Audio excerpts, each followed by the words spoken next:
연못을 파도록 되어 있습니다. 물이 필요하니까. 화재 예방하려고. 네, 물이 궁궐에 가면 곳곳에 연못이 있죠. 그래서 그게 있었구나. 나는 뭐 그냥 컴으로 그런 줄 알았더만. 똥이죠, 그냥. 그게 아니구만. 연못을 이제 팝니다. 연못을 파고 나니까 이 주위 환경이 아름다워집니다. 예. 그러니까 여기다 건물 하나 줍니다. 이곳을 여기에서는 연당사당이라고 합니다. 예.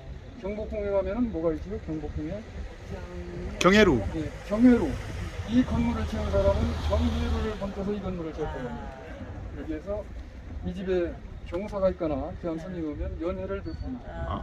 이 언덕 위에 건물이 하나 있습니다. 언덕 위에 계단을 타고 올라가야 돼요. 여기 사당. 누가 있었을까? 사당. 예. 사당. 귀신은 다리로 걸어다닐 필요가 없으니까. 여기가 이제 안채입니다. 안채. 어머니 이경영 여사가 가정 살림을 꾸려가던 곳이고요. 여기까지가 본체입니다. 지금 설명한 것이 본체. 여기까지가. 이 집에는 별채가 두 개가 있습니다. 요 문을 지나서 올라가는 위채 별채. 이쪽에 요 문을 지나서 내려오는 아래채 별채. 이렇게 세 공간으로 나뉘어 있습니다. 별채라는 개념은 별도의 생활을 할 수 있도록 조성이 되어 있습니다. 여기는 우물이 가운데 있고 출입은 이 대문으로 출입합니다. 저 옆에 저 문으로 밖으로 드나듭니다. 이 윗건물은 우물은 이 건물 뒤편에 있고 출입은 이쪽 문으로 출입합니다. 이쪽으로. 별채입니다. 요 언덕 요 계단 통해서 올라가면 담장이 있고 담장 너머에 초가로 된 정자가 하나 있고 여기가 텃밭입니다. 이 집에는 본처 자식은 아들 아내 딸 셋 사남매입니다. 유경수를 중심으로 맨 위에 언니, 오빠, 본인, 여동생 사남매 중에 셋째로 태어났는데 이복 형제가 18명입니다. 합치면 22명. 엄청난 부잣집이네. 아버지 합치면 25명. 또 일하는 사람이 26명. 총 50명 정도가 이 울타리 안에 살았습니다.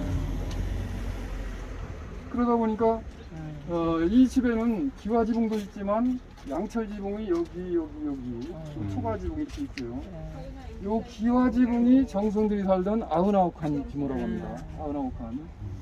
그 양철지붕은 아버지가 이 집을 사들인 후에 늘려지은 집입니다. 그 옆에 있는 이 양철지붕은 차고입니다. 차고. 1920년도에 저쪽에서 이쪽으로 이사 올 때 승용차 2대, 화물차 1대, 오토바이 1대를 가져왔습니다. 그 차를 보관할 차고가 필요해서 이것은 차고로 밖에서 안으로 철대도록 소리가 되어 있습니다. 여기는 연자방화와 뒤주가 있습니다. 이야. 한 50명이 살다 보니까 방 안에 있는 작은 뒤주 가지고는 감당이 안 되죠. 밖에 큰 뒤주를 2개 줘서 여기에 쌀을 보관했습니다. 보통 사람 집에 밖에 있는 뒤주에는 벼를 보관하죠. 여기는 쌀을 여기에 보관했습니다. 벼는 이런 창고, 이게 창고입니다. 여기는 창고, 이쪽 옆에는 방앗간이었어요. 전기 방앗간. 창고가 곳곳에 있습니다. 이렇게 되어 있어요. 엄청난 부잣집이구만. 그냥. 예, 들어갈 겁니다. 대문 보니까 막 엄청나네 높이가.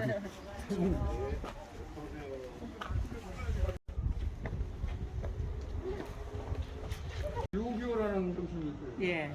그 건물을 지을 때 자연 친화적입니다. 이 울타리 안에 정원을 가꾸지 않습니다. 이 밖에서 보이는 저 경치를 내 정원의 경치로 인식을 했습니다. 그래서 감정을 낮게 치고 저 밖에 있는 경치를 보게 되는 거죠. 지금 보이는 저 대문은 자주 볼 수 없는 소술대문이라고 합니다. 이쪽 관리실 지붕보다 대문 지붕이 위로 솟아 있습니다. 관리실의 대문은 아무나 쓸 수 없는 티어빈이네 요즘으로 치면. 26살 때 이 충청도 지역에서 돈이 가장 많은 갑부가 됐습니다. 이 집은 1600년도에 김정성이 지어서 그 다음에 송정성이 살다가 조선 말기에 민정성이 살았는데 민정성 후손이 1918년에 이 집을 팔려고 내놓습니다. 그때 아버지가 그 동네에서 그 소문을 들었습니다. 아버지 생각에 정승들이 아무 땅에나 집을 짓고 서지 않았을 것이다. 내가 그쪽으로 이사를 가면은 내 후손들이 더 먹을 것이다 하는 생각으로 자기가 갖고 있는 자산의 절반을 처분해서 이 집을 사들였다고 합니다. 이 집은 대지가 3000평, 건물이 열쇠동에 99칸으로 되어 있습니다. 가겠습니다. 그런데 여기에 이제 유경수로 들어가서 얘기를 전하면 유경수 어머니 이경영 여사가 여기서 자라한 마리가 자기 품속으로 달려드는 꿈을 꾸고 나서 유경수 여사를 잉태했다는 그런 태몽을 갖고 있는 꿈이 연못이기도 하고요. 74년 8월 15일 유경수 여사가 서거하시고 그 다음 16일 날 여기서 연꽃이 한 종이 피어 올라왔다고 이 동네 사람들이 신기해하는 연못입니다. 자, 여기 이제 중문체 아까 설명드렸죠. 여성들이 가만히 쳐가지고 이 이 가옥 배치를 봤을 때 조선시대는 여성을 귀하게 여긴 것 같다는 생각이 듭니다. 저 앞에는 남편이 지키고 여기는 모순들이 지켜서 여기를 통과해야만 아내가 있는 안채로 여기가 음식을 만드는 부엌입니다. 여기가. 그러면 어머니가 어느 방에 쓰셨을까요? 어느 방에 쓰셨을까요? 어머니가 쓰셨을 조륜에 부부 유별이 있습니다. 부부는 떨어져 있어야 된다. 같이 있으면 단청이 모여서 남녀. 삼강오륜에 부자 유친이 있습니다. 부모가 자식 간에는 친해야 된다. 가까이 있어야 됩니다. 그러면 여기 신기한 게 있으면은 그것을 무비 카메라로 찍어서 여기 와서 동네 사람들한테 저 영상으로 보여줬답니다. 보여줬어요. 그 기계 뒤에는 암시를 만들었습니다. 외국에 가니까 사진도 뽑고 하는 걸 보고 왔으니까 사진을 뽑아야 되겠다 해서 암시를 저 뒤에 만들었습니다. 멋쟁이네. 네, 많은 사람들은 이 옆에 있는 이 작은 방에 대해서 굉장히 궁금해합니다. 저 방에는 누가 잤을까요? 이렇게 묻습니다. 저한테. 네, 그 방은 사람 자는 방이 아니고 아버지가 저기 주무시고 사랑채로 드나드는 전용 통로입니다. 그걸 위해서 사랑채로 갑니다. 이렇게. 요 양털 주름까지 합치면 102도까지 넘습니다. 그것은 잠깐 좀 타고 저쪽 생활, 이건 저쪽으로 이렇게 이쪽 갑니다. 이거 바쁘니 방앗간까지 다 갖추고 있네. 이거.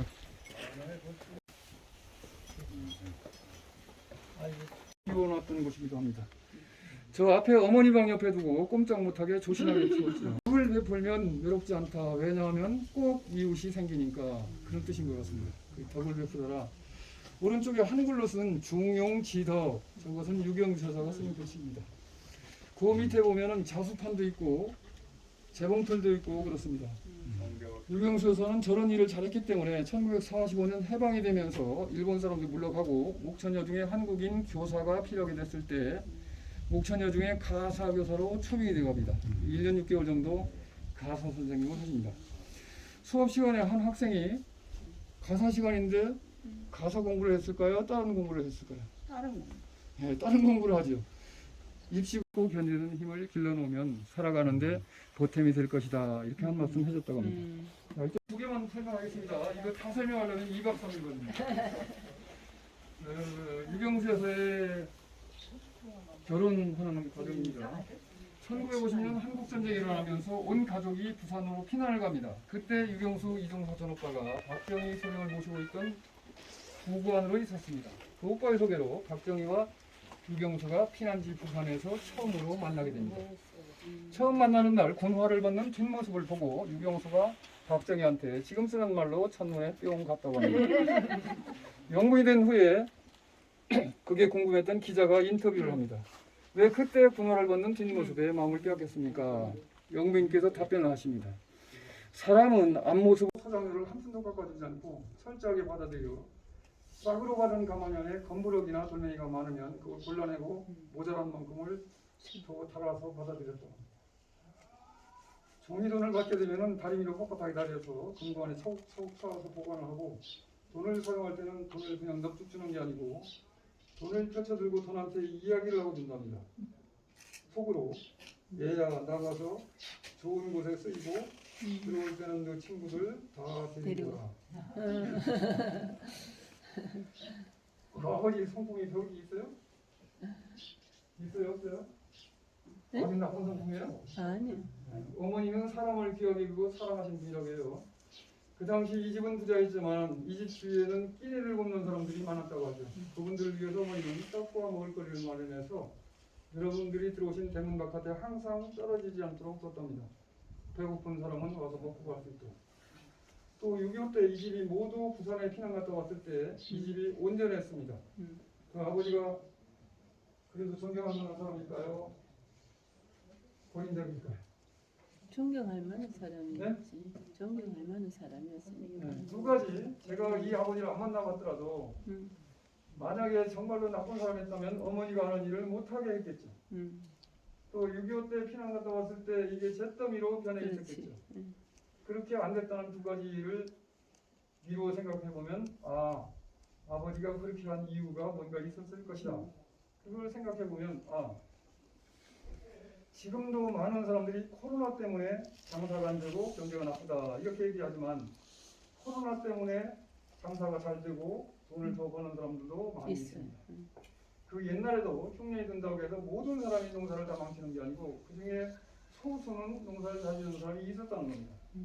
그렇다면 아버지가 우선 듣기 좋으라고 올해 흉년들을 쓰니까 너 싹 깎아줄게 이렇게 할 수도 있겠지만 그렇게 안 한 이유를 미루어 생각해 보면 임시로 올해만 깎아주는 것보다는 차라리 제대로 받아내는 것이 이 농부가 머리를 더 써서 더 많은 소출을 할 수 있는 연구를 하도록 그런 기회를 마련해 주는 게 좋지 않을까 이런 생각 때문에 그렇게 했지 않을까 이런 생각을 해봅니다. 유경수가 국민학교 때 학교에 갈 때는 우산이 비가 안 와서 우산을 안 쓰고 갑니다. 올 때 비가 와요. 여기는 머슴이 많으니까 머슴을 시켜서 우산을 갖다 주고 오라고 보낸답니다. 비는 쏟아지고 친구들은 우산이 없고 나만 우산이 있습니다. 나라면 그 우산을 어떻게 했을까? 같이 써야 돼. 같이 써야지. 친구랑 같이 써요. 같이 써. 친구 4명하고 응. 2명? 저 같으면 한 2명 오라고 해서 같이 쓰고 올 것 같아요. 제일 친한 친구, 응. 제일 친한 친구, 두 번째 친한 친구. 응. 그러면 세 번째, 네 번째 친구가 생각할 때는 서운해. 세 번째가 이경수 너는 나한테 가장 친한 친구인데 내가 아니고 얘들을 들어오라고 하네? 응. 그럼 세 번째 친구가 서운해지겠지. 응. 그죠? 네? 예. 네. 적도 같이 힘하고 왔다. 응. 그 서운한 감정까지 해결할 수 있는 방법이 그거밖에 없었습니다. 대화하고 다닐 때 방학이 되면은 서울에 기차를 타고 옥천역에 옵니다. 그럼 그때 시골 정서는 이 동네에 언니나 형님이 누나가 백지가 공무원 유학 갔다고 하면 신기하게 봅니다. 역으로 마중 올라갑니다. 그 누나가. 그러면 유경서서도 애들이 마중 나올 거라는 것을 압니다. 그 눈가 사탕을 한 몽다리 사가지고 옥천역에 내립니다. 거기 이제 꼬맹이들 어린이들이 많이 와 있어요. 어떤 방법으로 나눠줬을까요? 그 사탕을 어떻게 나눠줬을까요? 나라면 어떻게 나누죠? 네? 키 순서대로 키가 큰 두개 먹자고 하나 주고 아니면 몸무게대로 애기들부터. 네? 나하고 친한 애는 더 많이 주고 애기들부터.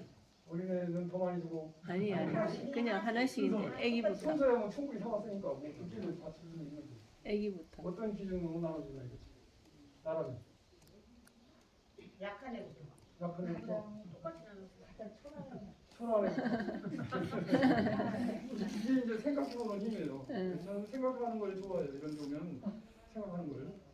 그때 이 문화를 생각해보면 저희 할머니는 제가 어렸을 때 잔치집에 가면은 고기 꼽깃한 손수건에 떡 고기를 몇 점 싸서 저한테 그걸 먹은 저는 맛있는 게 생기면 우리 할머니 어머니가 생각나요. 집에 가서 제가 안 먹고. 그 애들 중에 효심이 강한 애가 있어요. 그 집에 있는 부모님이 생각나서 못 먹고 가서. 또 형제간에 우애가 있는 애들이 있어요. 집에 어린 동생이 있으면 그 동생 주고 싶어서 안 먹고 문제가 가요. 유경서다가 줄 때는 거기 온 애를 먹게 하려고 줬는데 결과는 얘는 못 먹고 딴 사람이 먹게 되고. 그걸 해결할 방법은 입에 넣어주면. 네? 입에 넣어주면. 입에 넣어줘요? 식구수만큼 해야 돼. 이야. 내가 하는 행위가 당초에 목적했던 결과가 나오도록 할 수 있는 방법을 깊이 생각했던 것이죠. 이런 것들이 이 집에 살면서 서자의 자식은 어떤 어려움을 겪고 있는지, 어성들은 어떤 서러움이 있는지 이런 것들을 자기도 모르게 생활해서 몸에 체득했기 때문에 그런 훌륭한 영웅이 되지 않았나 이런 생각합니다. 이렇게 비교도 하니까 아버지가 저쪽에 있습니다. 이게 구들입니다. 이야. 끈구들이라고 해요. 끈구들. 떠있는 구들. 양쪽으로. 끈구들. 신기하네. 끈구가 가지고 그쪽은 저쪽. 네, 옆으로. 그럼 여기는 연료를 뭘 사용했을까요? 독립학교. 양쪽에는 사마시라고 합니다. 그 사마시에 합격한 자가 그 고을에 50인 이상이 되면 사마소를 설치를 해서 그분들이 여기에 모여서 정치를 논하고 지역 발전을 위해서 무슨 일을 할 것인가, 또 어려운 사람들을 위해서 무엇을 할 것인가 이런 걸 논하고 성균관에 갈 준비도 하고 또 공직으로 나설 준비도 하고 하는 곳입니다. 그런데 이것이 전국에 3군데밖에 없기 때문에 일반 관광객들이 생소해합니다. 들어본 적이 없다고. 경주에 가면은 경주 사마소, 옥천에 있는 지명이 옥주, 충주, 청주 이렇듯이 옥주였었는데 그래서 옥주 사마소라고 합니다. 세 곳이 남아 있는데 그 세 곳 중에 옥천 이 사마소는 조선시대 건물이 그대로 유지되어 있는 것이고 경주와 충북 괴산에 있는 청안 사마소 두 곳은 복원한 겁니다. 근데 이쪽 사람들이 공부를 잘했다는 얘기네, 그죠? 예, 그렇죠. 진사하고 생원 170여 합격자. 명이 있었습니다. 이 합격자들이 이 동네에. 오.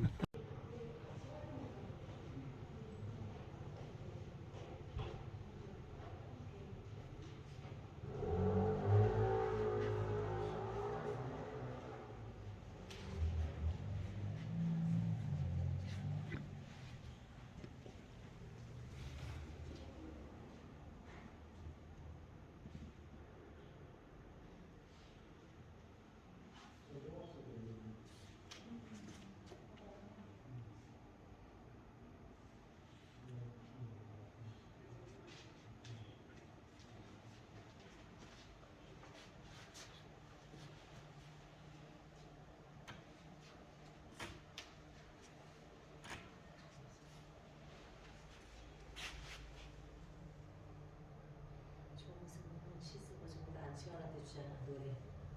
안치환 노래가 전부 다 조홍승 시야.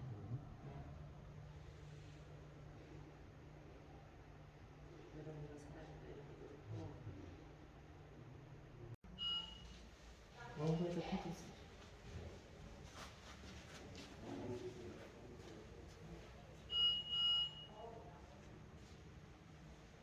조정래서